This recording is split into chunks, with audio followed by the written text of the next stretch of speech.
You know what's interested me for quite some time? Artificial intelligence. Isn't it crazy to think that one day AI could be making movies, or video games, or even taking over the world?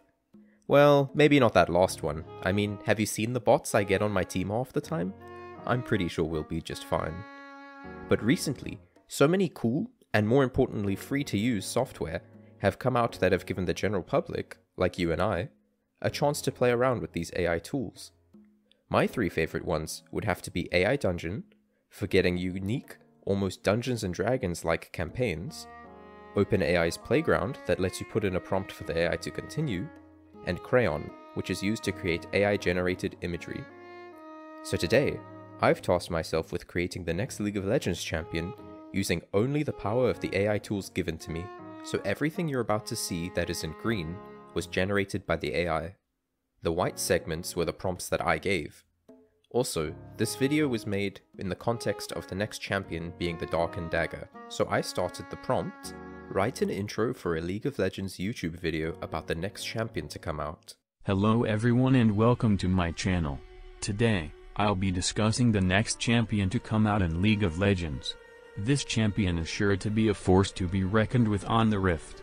So without further ado, let's get into it. The next champion is going to be the Darkin dagger called Shroud. Shroud will be a melee assassin with a focus on burst damage. He will be able to quickly dispatch of his enemies with his powerful daggers. Be sure to keep an eye out for Shroud when he enters the Rift. Shroud's passive is going to be called Shadow's Embrace. This passive will allow Shroud to move through units and will grant him a damage bonus when he attacks from behind his enemies. Shroud's first ability is going to be called Shadow Strike. This ability will allow Shroud to dash forward and strike his target with his daggers.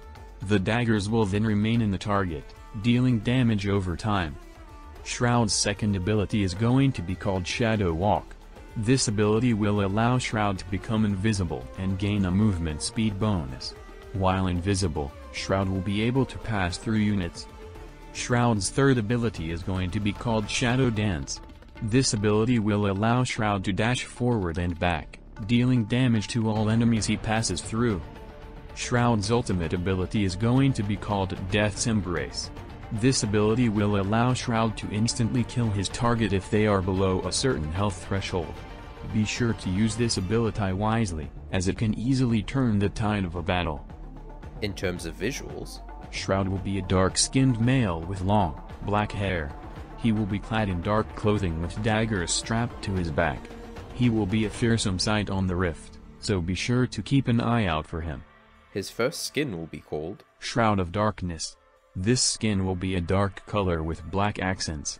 The Of Darkness skin line will also include the champions Atrox, Kha'Zix, and Syndra.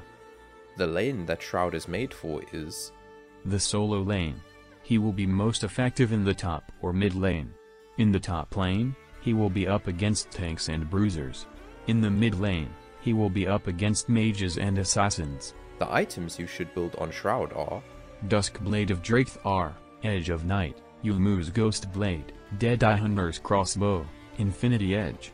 Deadeye Hunter's Crossbow is a new item Riot will add to the game that gives you Extra lethality, so be sure to check that out. The lore of Shroud is That he was once a human named Marcus. Marcus was a skilled assassin who was hired by the Noxian military. He was incredibly efficient at his job, but he was eventually caught and executed. However, Marcus made a deal with the demon N'Zoth before his death. N'Zoth resurrected Marcus and granted him new powers. Now, Marcus serves N'Zoth as the demon dagger called Shroud. the resource bar of Shroud will be His daggers. He will have a certain amount of daggers and they will regenerate over time. If you're looking for a new champion to main, be sure to give Shroud a try. He is sure to be a powerful force on the Rift. Remember to like and subscribe for more League of Legends content. Take care. So that was quite interesting. And the best part is, that sounds like a champion Riot would actually make. I personally loved how I typed in the words Shroud's passive is going to be called, and then it also gave me his Q, W, E and ultimate abilities. I think his lore is also cool, that there's a darkened demon that he sold his soul to come back to life.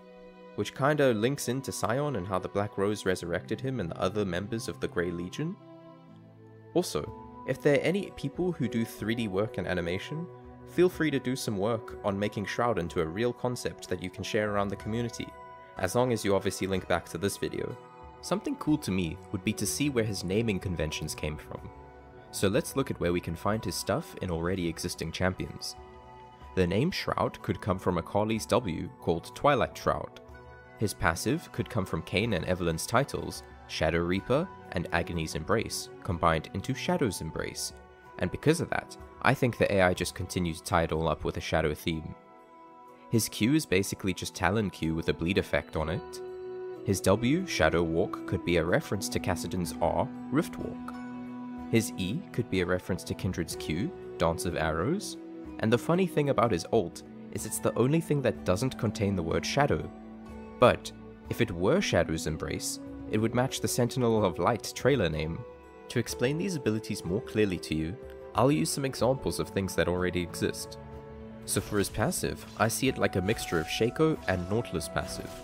Basically, it would be that you right click on an enemy, and it makes you dash through them like you have Prowler's Claw, and then it does more damage to them since you're behind them. This would be a per champion cooldown like Nautilus passive. His Q would be similar to Talon's range Q, where he dashes to the target, but also applies a Teemo poison on the enemy.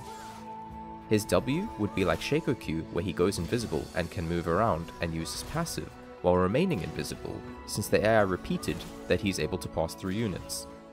His E could be like Pike E that has 2 charges, but instead of the trail stunning, it just does damage. His ult reminds me of Cho'Gath ult, which I think is really funny that the AI just said, "Yep, execute him." I also quite like his visuals. He looks Shuriman, and who doesn't love cool desert people? It's also really cool to think of a Shuriman assassin that got hired by the Noxian military, but then maybe he got caught by his own people and executed for dishonoring them. So all in all, this was a lot of fun to play around with, and develop those fake screenshots. I can definitely see artists using this technology to help them come up with concepts and assisting them in styles. And hey, if you like this kind of content, be sure to leave a like so I know to keep making them. Also, be sure to please share this video around. It would be really cool to see this ending up on Riot's radar, or even to see some fan art of it. And if you're a fan of seeing other League content, check out my video about the Shuriman Emperor being played as a support because he has no friends. Thank you, and bye bye.